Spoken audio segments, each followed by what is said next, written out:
Terça-feira, que é decisiva no Congresso Nacional. A sessão conjunta analisa 17 vetos presenciais, além de créditos suplementares. A gente chama agora a repórter Janaína Camelo, direto de Brasília, está acompanhando, traz as últimas informações.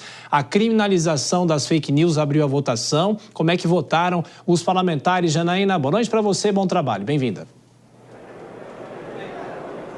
Muito boa noite, Thiago. Olha só, os parlamentares, eles analisaram aí uma decisão do ex-presidente Jair Bolsonaro, que vetou aí trecho da extinta Lei de Segurança Nacional, que tipificava crimes contra o Estado Democrático de Direito. E entre eles aí, notícias falsas, fake news, disseminadas durante as eleições.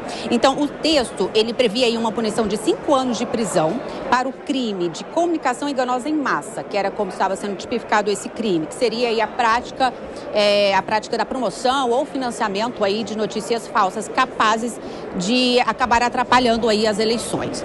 Então, na época, como justificativa, o ex-presidente Jair Bolsonaro, ele tinha dito que essa lei ela não deixava claro quem seria punido e quem gerou a notícia, se seria quem gerou a notícia ou então quem compartilhou. Então, na sessão de hoje, os parlamentares aí que foram a favor da manutenção desse veto disseram aí, fizeram muitas críticas a respeito de como que pode ser definido o que é desinformação e o que não é desinformação.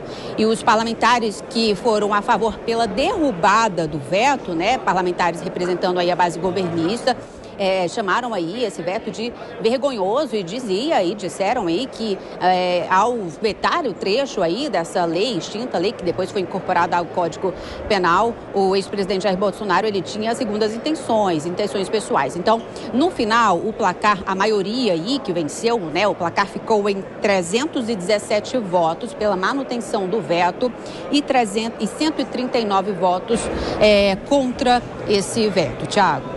Pois é, e na disputa, sobretudo o pagamento das emendas, tudo isso gerou muito debate. Dessa vez o veto presencial foi mantido sem precisar passar pelo crivo dos senadores. O que isso quer dizer? O que isso representa na prática? Janaína. Tiago, olha só, os parlamentares, além entre esses vários vetos que foram analisados hoje, teve esse veto aí sobre o calendário, na lei de diretrizes orçamentárias, o calendário de pagamentos de emendas, que o presidente Lula havia aí vetado, né, um trecho na LDO. Então, os parlamentares, eles decidiram manter esse veto. Isso foram 244 votos pela manutenção do veto e 177 contra.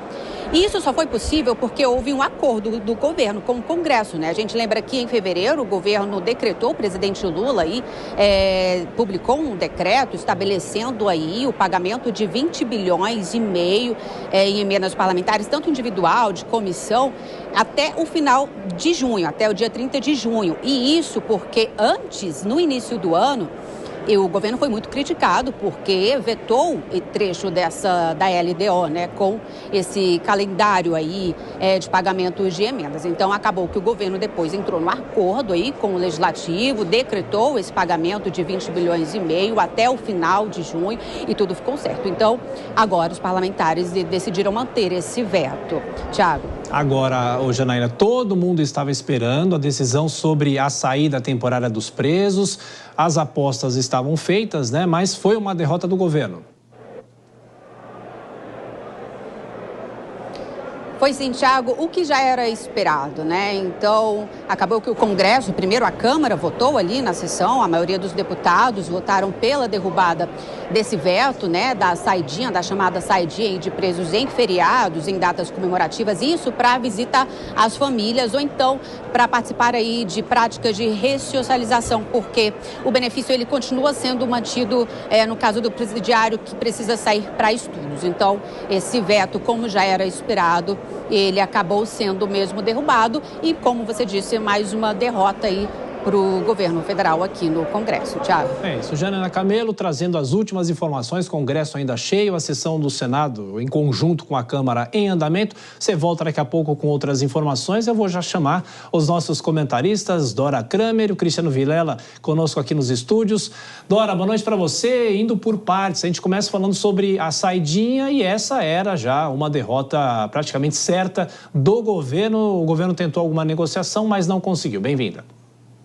Boa noite, Thiago. Boa noite, Vilela. Boa noite a todos. Pois é, Era uma derrota esperada, por mais que o governo, lá atrás, da aprovação do Congresso, do projeto, não se mexeu, tá certo? Porque não quer botar o pé, não quer botar a mão, melhor dizendo, em assuntos complicados, tal, deixou correr frouxo, acreditou no veto. Depois, conseguiu um adiamento de mais de 2 semanas, lembra? No dia 9 de maio, agora para o dia 28, imaginando que nesse meio tempo ia conseguir fazer algum tipo de negociação, inclusive dizendo que era uma questão de honra a manutenção do veto. E a gente viu o que estava esperado, não conseguiu fazer essa articulação. O que a gente tem aí? Noves fora, isso é igual a uma oposição articulada, bem organizada, dentro e fora do Congresso, inclusive nas redes sociais, e uma bancada governista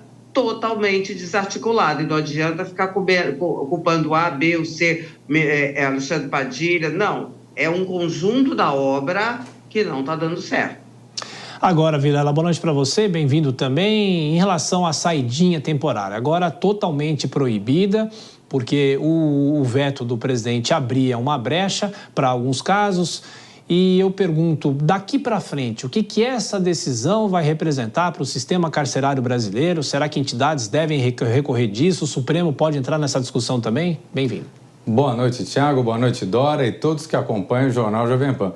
Olha, é evidente que pode ser judicializado e esse risco, ele acaba fazendo com que, eventualmente, o conflito entre poderes possa se exacerbar. Nós já tivemos outras situações recentes, no caso da desoneração e outros casos, onde o executivo derrotado recorreu ao judiciário contra uma decisão legítima adotada pelo legislativo. Talvez isso possa acontecer nesse momento, tanto pelo governo como, eventualmente, por alguma entidade, algum organismo de defesa dos direitos humanos ou qualquer outra organização. Agora, o fato é que essa decisão foi tomada na absoluta legalidade, ouvindo as prerrogativas do Congresso Nacional e por uma maioria acachapante. Então, eu vejo que não há elemento nenhum para que essa decisão seja revista pelo Judiciário ou por qualquer outro órgão do Executivo. Dora, e por outro lado, a vitória do governo em relação ao calendário de pagamento das emendas, o que isso vai representar na prática? Eu estava até acompanhando antes de entrar no ar aqui a sessão e houve muita discussão, claro, dos parlamentares em relação a isso também. Tiago, vitória é médio, né? Porque vitória é mediante um acordo de 20 bilhões e 500 milhões. Então, para os deputados e senadores que queriam até 30 de junho, por quê? Porque depois tem uma vedação legal por causa das eleições de liberação desse tipo de recurso. Então, até 30 de junho, eles conseguem 20 bi e meio, né, para poder isso ter algum efeito eleitoral. Ora, melhor esse acordo, melhor um cronograma assim do que cronograma nenhum. Esse é o caso. Falar em vitória, não, o veto foi mantido, mas teve um preço, 20 bilhões e 500 milhões. Então, nesse caso, a negociação avançou, Vilela.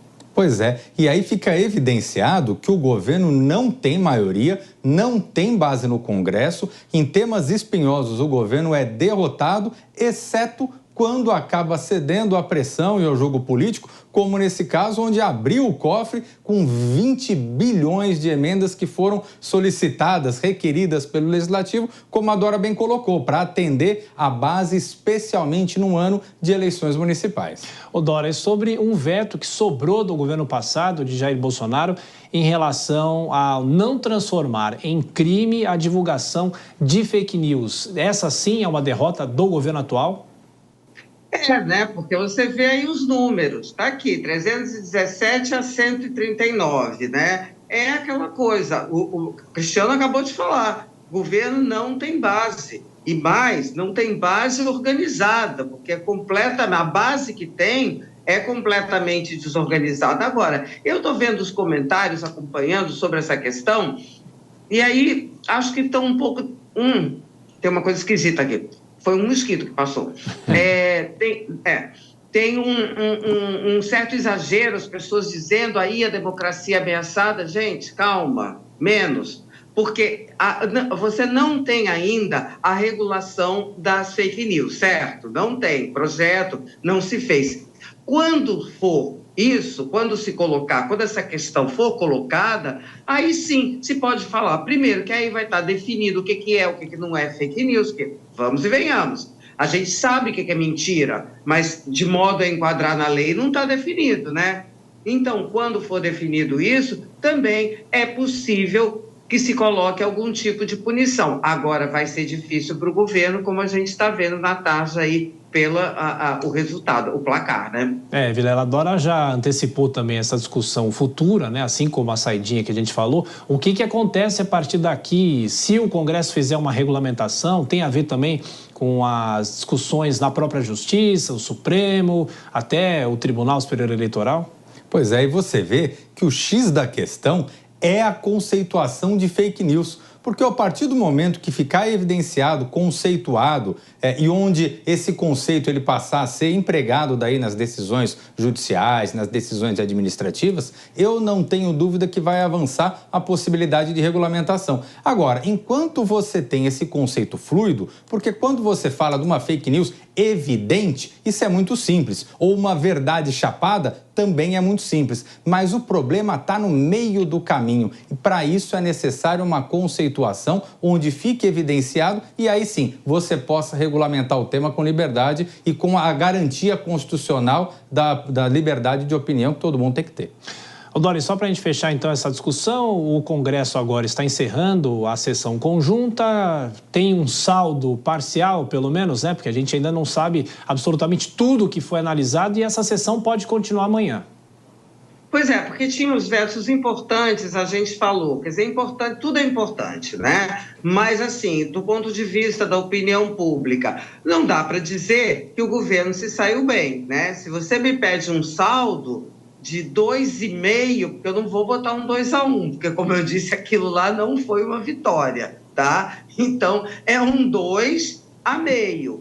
Não dá para falar diferente, a não ser em derrota do governo, num balanço. No futebol não existe meio gol, mas então no Congresso existe, Cristiano Vilela? Pois é, no Congresso existe. E aí você veja que nós passamos o mês de maio praticamente com o Congresso sem grandes discussões, sem grandes votações.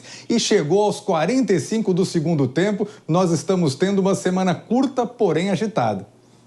E o interessante é o seguinte, há uma discussão, porque nesse fim da sessão agora houve um bate-boca, entre aspas, né? Não foi nada com um tom muito alto, mas de qualquer forma é possível que o Congresso ainda volte a analisar hoje aquela história da taxação das compras até R$50. Há um acordo que pode ser tentado ainda nas próximas horas do governo com o Congresso Nacional, mas a gente vai voltar daqui a pouco a esse assunto aqui no Jornal Jovem Pan.